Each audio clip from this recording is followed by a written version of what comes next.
Karibuni sana wapendwa watazamaji katika muda huu ambao tunaelekezana mambo mbalimbali katika upande wa tiba pamoja na masuala ya mahaba na mambo mengineyo.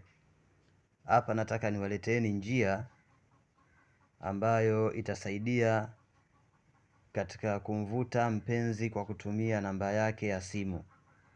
Watu wengi wanahangaika sana masuala haya ya mahusiano na mapenzi.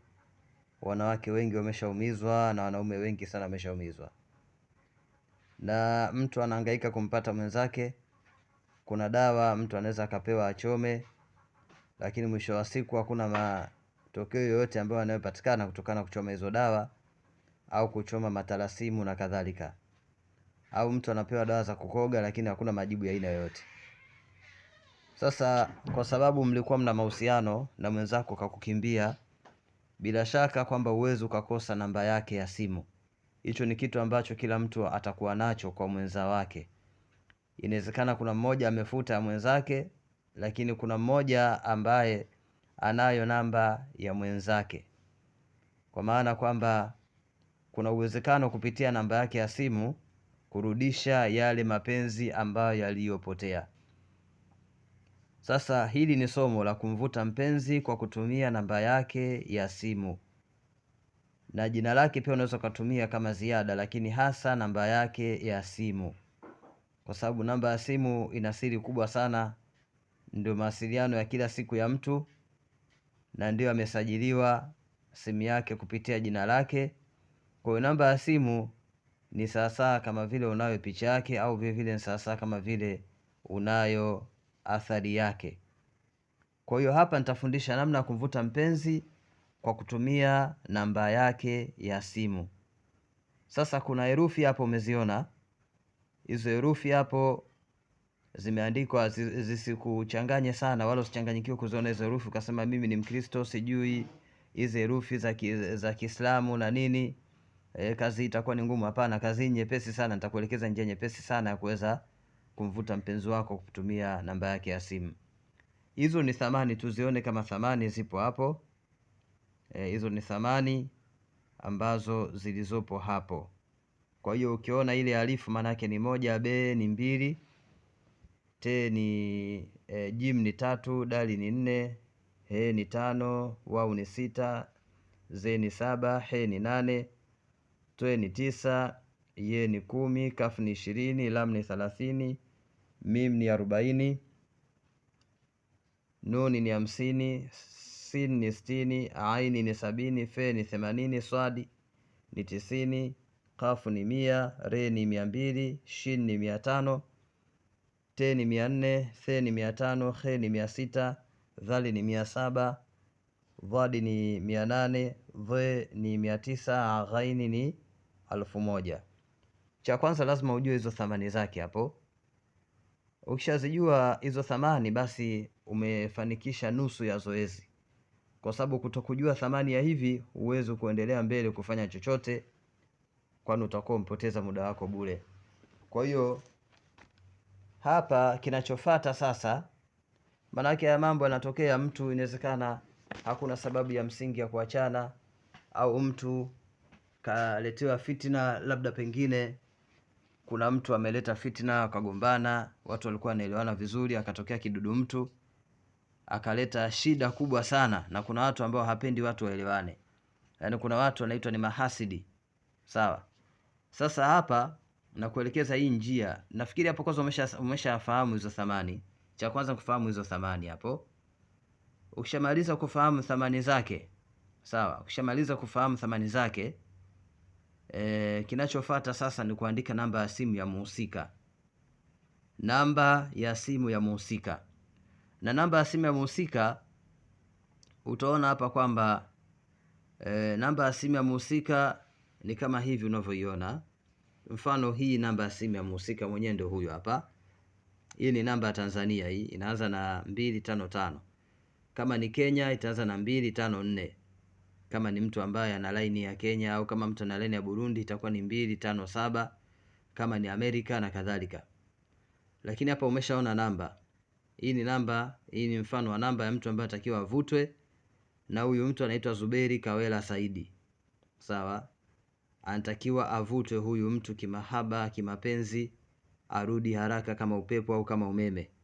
Namba yake ya simu ndio hii hapo unaiona, +255688358 alafu 73. Sasa unachotakiwa kufanya, unaanzia huku mwisho kwenye namba ile ya mwisho unayoiona kule ambayo ni 3. Unaangalia hii 3 katika hili jedwali ni sawa sana herufi gani? Utaona ni sawa sana hii hapa, jim ndio 3 hii hapa. Umeona? Alafu unakuja 7. Hii 7 katika hili jedwali ilikuwa ni sawa sana herufi gani? Hii hapa, z. Alafu unakuja hii 1. 1 ni sawa sana ngapi katika hili jedwali? Utakuta ni sawa sawa na hii alifu hapa. Sawa? Kadhalika unaendelea 5, 8. 8 ilikuwa ni nini? 8 ilikuwa ni herufi hii hapa ambayo ni he, hii hapa. Kwa hivyo utaendelea mpaka mwisho, utatoa hizi herufi hapo chini. Umeona kuna mstari pale chini, napiga chini naandika herufi ambayo inaendana na ile namba. Kwa mfano 3 ni jimu, 7 ni ze, alifu ni 1, 8 ni he, 5 ni he, 3 ni jim, 8 ni he, 8 ni he na 6 ni wau. Sawa? Ziangalie vizuri hapo. Unatakiwa makini ufuatilie vizuri, kwa sababu clip ni hii moja, hakuna clip nyingine. Ukishamaliza hapo sasa, umeshaziona herufi zako vizuri na umeshaziandika pale. Hizi herufi zako umeshaziandika chini kwamba kuna jim, kuna ze, kuna alifu, kuna he, kuna jim, kuna he na kuna wau. Sasa nini kinachofuata? Kinachofuata ni hiki kama kifuatacho.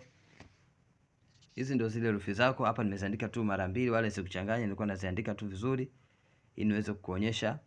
Nimeandika hiyo ya juu na hiyo ya chini. Hapo ni sana kuandika tu mara moja tu. Ningeandika tu hata hiyo ya juu peke yake, za mstari wa juu zote zinafaa tu, hazina shida. Nilivyotoka hapo nikaziunganisha hizo herufi hapa. Umeona vizuri? Ile jim nimeunganisha na ze. Jim nimeunganisha na ze. Tena nimesahau kuweka nukta hapa kwenye jim. Ngoja niweke nukta, maana haitaki kukosea hata kidogo. Hapo tayari ni jim pamoja niunganisha na ze. Alafu alifu huwa haiunganishwi, hiyo inakuwa peke yake kama peke yake. Ikafata he ambayo ikaunganishwa na he na jim na he tena afu na wau. Umeona hapa vizuri nilivyoziunganisha? Unaziunganisha hivyo. Kwa hiyo hii tayari ni siri, na huyu tayari ni khudam ambaye kazi yake ni kwenda kumvuta huyo mtu kokote alipokuwa, aje kama upepo. Au shangaa mtu anaweza akaja na suruali, amevaa bukta kichwani, umeona, au kashika suruali. Yaani huu ni mvuto mkubwa sana, mvuto mkubwa sana. Mtu anaweza akaja huko hajitambui, anaweza kama vile ni mtu ambaye ametokwa na akili. Umeona vizuri? Namna hiyo mtu anaweza kaja na bukta kaweka begani. Sasa hapo ukisha andika hivyo, chukua jina lake. Sawa? Jina lake si ndio kwa mfano hivi hapa, Zuberi Kawela Saidi. Baada ya kuandika hivyo, unaandika jina lake. Ndugu zangu, wale ambao wana shida na mambo ya mahaba na mambo ya kuvuta, nitafute kwenye namba yangu ya simu. Unaweza kunitafuta kwenye WhatsApp moja kwa moja 0688 35 81 73, 0688 35 81 73. Nipigie direct moja kwa moja, au nipigie njoo katika WhatsApp. Na katika WhatsApp usiongee maneno mengi, tusema tu shida yako ni hivi na hivi na hivi, basi utatuma namba ya simu ya mhusika. Kwa hiyo hii ni njia nyepesi sana ya kumvuta mtu kimahaba. Baada ya kuandika jina lako, nini kinachofuata? Naogopa sana watu kutumia hizi njia kwa njia mbaya. Mwingine anaweza kutumia njia hii akamvuta mke wa mtu. Sasa hapa mimi naona kwamba niishie hapa, ili mwenye shida atanitafuta. Mwenye shida atanitafuta, asiyekuwa na shida hata nitafuta. Kwa sababu unaweza ukaonyesha kila kitu, mwisho wa siku mtu akatumia njia hiyo kuweza kumvuta mke wa mtu, au mtu akawa nazini tu ovyo ovyo. Sawa, hii lengo lake ni kusaidia mahusiano yaliyoharibika yakae sawa. Kwa hivyo hapa itakuwa ndio njia rahisi ya kuweza kumvuta mpenzi wako kwa njia ambayo nimekuelekeza. Hii inatumia namba ya simu na hachukui siku 3. Mtu huyo atakuja analia.